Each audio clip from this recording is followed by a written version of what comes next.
ya, bawa habis bawa itu naruh, dia pulangnya itu menjelang nggak subuh lah, mungkin nggak subuh ya, pulang tuh itu bawa perempuan. Wah, perempuannya cantik, ini apa depan saya lewat saung itu lagi.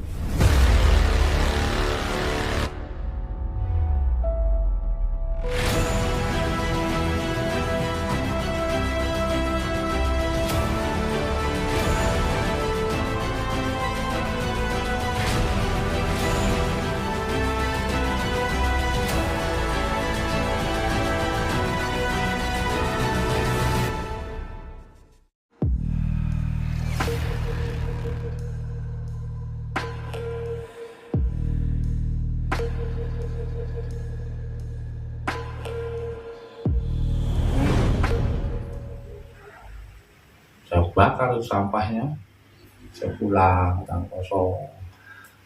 Selain itu ada pengalaman apa lagi? Saya itu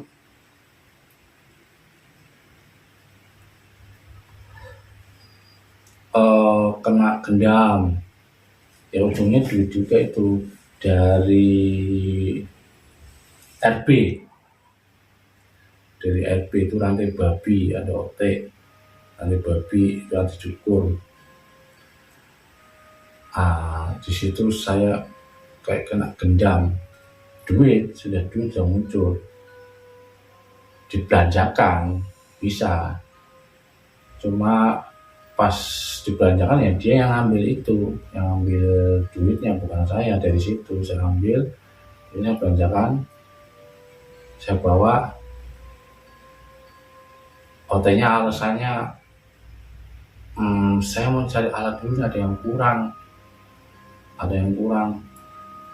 Tahu-tahu OT-nya nggak balik-balik, nggak datang. Selang 20 menit duitnya hilang. Jadi uang itu hanya bertahan 20 menit. Jadi ya pengalaman udah banyak, udah kenyang. Jadi kalau kursus atau ngaji udah khatam. Kalau kursus udah khatam gitu ya? Udah khatam, nggak tahu khatam berapa kali lah. Pokoknya udah khatam. Jadi kalau OT ngomong ini, ngomong itu, lagu lama ini. Lagu jadul, lagu lama. Yang pokoknya kalau yang persyaratannya aneh-aneh, yang bertele-tele, ya bisa dicurigakan sih, tapi dari situ saya ambil hikmahnya. Wah, ini itu khusus nih, mahal juga nih khusus saya nih, sampai usaha bangkrut belum tikar, punya mobil terjual, rumah tangga berantakan, bahkan sempat masuk kandang. Sempat masuk juga. Sempat gara-gara uka-uka. Itu gimana ceritanya, Mas? Kok bisa sampai masuk? Kalau boleh diceritakan, kalau enggak nggak apa-apa. Kalau cerita masuk ada hubungannya, ya pada intinya awalnya dari uka-uka. Dari uka-uka saya waktu itu nyari uang PP. Uang PP apalagi tuh uang PP? Uang PP itu uang, bisa dibilang uang balik atau uang biang. Kalau dibelanjakan, ya maaf nih ya guys, ini karena buntet, kepepet, dibelanjakan uang PP itu, kalau dibelanjakan itu balik lagi. Nah, untuk mendapatkan uang PP itu, COT itu minta mahar. Waktu itu nominal mahar itu 25 juta. di daerah kota Cianjur. Saya nggak ada uang segitu, akhirnya saya ganti mobil. Saya ganti mobil di Cianjur untuk memenuhi syarat. Nah, begitu saya kasih, ternyata itu uang 25 juta, dia bilang itu hanya untuk mobil rambe. Wah, saya bingung lagi itu. Saya bingung lagi, kemana ini nyari. Udah tunggu seminggu, katanya nunggu 3 hari sampai 3 hari, waktu lagi mau lagi seminggu. Akhirnya ada mobil lagi, saya gade lagi mobil itu untuk memenuhi. Akhirnya dia membelokin, udah kan udah uang masuk, udah terlanjur masuk, nawarin jas rompi yang bisa tembus tembok, bisa menghilang lah, tawarin dengan uang segitu, jadi kan double kata dia. Ujung-ujungnya nggak terrealisasi, orangnya kabur. Waktu itu saya ngajak istri, malam-malam akhirnya ada yang belas kasihan, pinjemin motor. Ya pulang sama istri malam-malam, jam 1:30 malam, udah hujan, udah ini. Pulanglah sampailah ke Depok, dengan tangan zong, saya bingung. Nah, sedangkan tuh mobil itu masih setoran, masih angsuran. Saya bingung nih, aduh ngasurinnya gimana ini. Akhirnya saya jual. Saya dalam arti saya jual itu, saya ada yang backup lah. Dalam backup bahasa kasar itu penggelapan. Ya gelapin. Nah, data itu saya pakai data saya mobil Orang jual. lain lah. Yang pertama data saya, yang kedua data adik kandung. Saya pakai data adik kandung. Waktu itu ya DP saya. Uang DP itu pakai uang saya DP, karena kan perlu data. Jadi saya pinjam data adik. Ada kolektor ini saya udah 2 bulan kan nggak angsurin, sampai 3 bulan datang ke rumah adik lah, otomatis yang dikejar data pertama itu. Yang datangnya di kolektor. Nah, dia bertanyakan, saya gade ini gimana di Cianjur. Adik saya nggak terima karena sering datang di kolektor, malu lah mungkin ya, karena tinggalnya di perumahan, di komplek. Akhirnya dia singkat cerita nuntut saya, karena saya udah nggak punya uang, akhirnya pasang badan. Akhirnya adik saya itu nuntut tuh. Saya sempat buruan tuh, cari polisi, cari di kolektor, gara uka-uka, larikan duit. Sempat pas waktu itu pas berbarengan narik sama orang tua, hasil narik pakai kantong macan. Sempat dibagi-bagi uangnya. Jam 2 siang digerebek di Brondong. Jadi ada intel yang nyamar pura-pura pasien. Nah, kita tuh lagi bagi-bagi duit tuh untuk masyarakat lah yang kredit utang nih, lunasin, saya kasih. Digerebek jam 2 siang. Waktu barengan saya ketangkep, ya saya kena double akhirnya. Dituntut adik sampai adik kandung itu sewa pengacara sampai 3.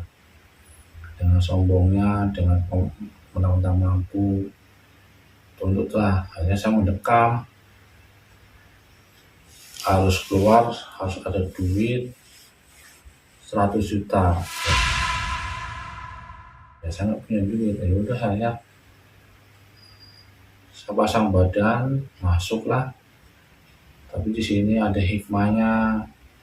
Saya masuk penjara, ada keajaiban juga. Gimana saya berpikir gimana caranya keluar dari sini tanpa duit, tanpa modal. Hanya saya selama di penjara niat dengan yakin puasa saya. Jadi saya puasa itu selama 3 bulan siang malam berturut-turut. Alhamdulillah saya jalan sampai saya kurus kering. Singkat cerita lewat 3 bulan berapa hari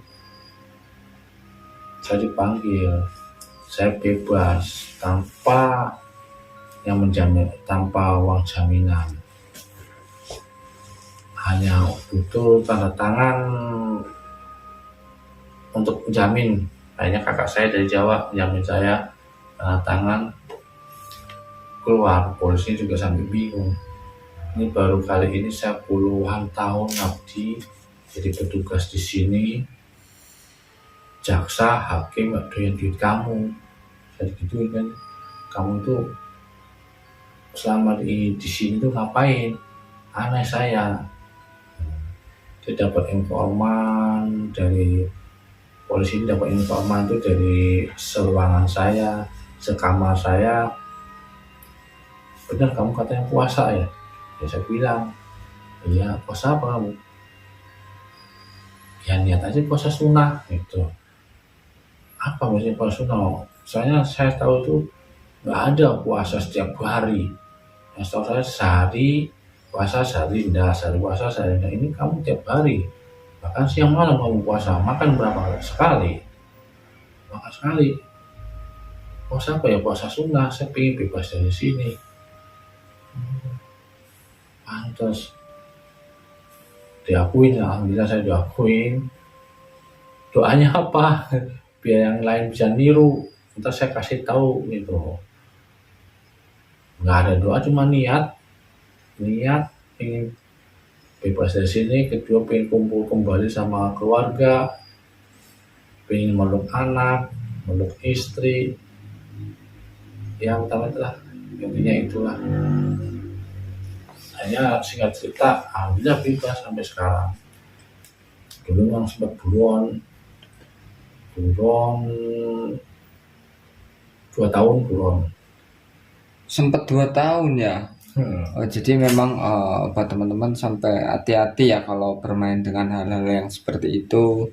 Takutnya sampai terjerumus sampai seperti itu kan nggak enak ya kan. Cuman ada pengalaman-pengalaman lain atau apa itu? Atas waktu buron kemana, nemu apa, kemana gitu? Waktu buron, saya sempat buron di daerah Cianjur, perbatasan Sukabumi di hutan. Ya pernah saya nikah sama jin. Wih, serius mas? Itu ceritanya gimana kok? Maksudnya sampai nikah sama jin itu gimana? Ya awalnya itu dari buronan, saya ketemu, saya dapat ini. Ini kisah nyata jenengan ya? Ini kisah nyata. Kisah nyata. Saya datang ke orang pinter lah itu. Gimana biar lolos, gak buron, gak dikejar-kejar ini. Wah kamu harus ini tirakat. Gimana? Tengah hutan. Berapa? 1 minggu. Kalau bicara logika, tengah hutan, ya siapa yang mau nyari? Polisi enggak juga nyari di hutan. Tapi waktu itu saya pikir selamat lah mas, nggak pikirin lah. Nih sekiranya makan kamu nggak boleh bawa apa-apa dari rumah. Bawa uang juga percuma di tengah hutan. Siapa yang ini? Ya udah, saya lari tengah hutan. Di mana yang ini? Di daerah Cianjur, perbatasan Sukabumi, di daerah mana pas saya pokoknya nanjak lah. Hari pertama saya nanjak, jajakin di mana nih tempat kira-kira kalau pas hujan nggak basah, intinya itu kalau pas panas juga nggak panasan. Jalan udah separuhnya lah naik tuh ternyata ada saung. Saung itu saung kayak di sawah-sawah itulah, apa ala kadarnya saung. Nah, saya dulu di sini, saya berpikir cocok juga kayaknya untuk singgah. Dalam hati doa saya itu, di saat saya hujan, saya pengen ada tempat pengasingan lah, dalam waktu pengasingan tirakat. Saya pengen di saat saya hujan tuh nggak basah, di saat panas terik nggak kepanasan, ketemu bener. Berarti ini udah saya putuskan, saya tinggal di saung itu. Saung itu ya, duduk di situ, saya hanya bawa botol aqua gede 1,5 liter. Makan nggak bawa makanan. Sehari, 2 hari, 3 hari kuat. Lewat 3 hari Masya Allah lemes. Cuma minum, kembung nggak ada, berpipis. Akhirnya daun, saya makan daun yang ada daun. Saya makan daun yang lidahnya gatel, panas lah, yang di hutan saya makan. Dan bisa sampai kehabisan air. Saya meresin daun, pahit sih pahit. Kadang kalau embun, kalau pagi ini, untuk saya bawa botol aqua, saya tampung ke atas hanya. Saya tampung. Selang 4 hari lah. 4 hari. Malam pertama dingin, nyamuk banyak. Masya Allah nyamuknya banyak, nyamuk kebon banyak, dingin. Suara aneh-aneh juga. Ada aja suara aneh-aneh. Binatang, harimau, suara perempuan ketawa. Tapi mau lari gimana? Saya tetap di situ. Kalau saya lari ke tempat lain, belum tentu saya nemu saung lagi. Dalam pikiran saya, hidup mati saya ada di saung inilah. Oke, seperti gitu ya. Prinsipnya hidup mati saya ada di saung ini.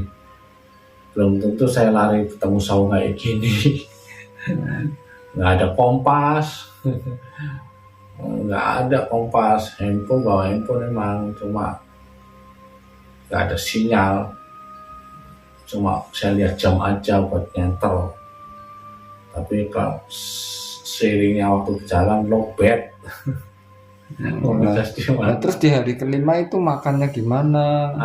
Di hari keempat malam kelima ada orang nih. Pertama di hari ketiga, hari keempatnya itu ada suara kayak suara gamelan lah, tapi khas Sunda. Di atas itu khas Sunda, saya kira mungkin kampung seberang atau apa, ada suara itu. Di malam kelima ada orang jalan nih. Saya ngejus bau masakan. Ada bau masakan. Gimana nih yang masak ini? Udah ngejus nih. Gak lama orang itu lewat depan saung. Bilang, Sundanya apa ya, lupa saya. Kayaknya permisi lah ya. Jadi pakai bahasa Sunda, permisi. Itu saya bilang mangga. Tapi buat tentengan tuh, saya endusin. Bawa tenteng, bawa kemana ini? Ya kan? Habis bawa itu naruh, dia pulangnya tuh menjelang subuh lah, mungkin menjelang subuh ya. Pulang tuh, itu bawa perempuan. Wah, perempuannya cantik. Lewat depan saya, lewat saung itu lagi.